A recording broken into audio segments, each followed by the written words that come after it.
Huwag ka mag-alala. Mananahimik na ako. Salamat pala sa lahat. Sana maging masaya kayong dalawa. Wala na akong magagawa kung talagang hanggang dito na lang. Sobrang nagpapasalamat ako sa'yo kasi nakilala kita. Siguro kung hindi kita nakilala that time, wala na ako. Kaya maraming salamat sa'yo. Walang katumbas yun para sa akin. Kung hindi na talaga, hanggang dito na lang po. Sana lagi mo lang katandaan na mahal kita. Hanggang sa huli, at kung matapos man to, naging matapat ako sa'yo. Hindi ako naglihim kahit alam kong malaking pagkakamali yun. Hindi ko magawang magsinungaling sa'yo, pero ayun na nga.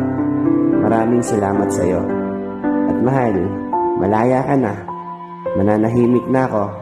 Sa huling pagkakataon, humihingi ako ng kapatawaran sa'yo sa nagawa ko sa'yong kasalanan. Sana maging masaya ka na. Deserve mo yung maging masaya. Yan lagi ang sinasabi ko sa'yo. Piliin mo yung kung saan ka masaya. Ingatan mo palagi yung sarili mo. Tuparin mo lahat ng pangarap mo. At sa huli din pagkakataon, gusto kong sabihin sa'yo na mahal kita. Miss na kita. Lahat sobra. Pero paalam. Hanggang dito na lang.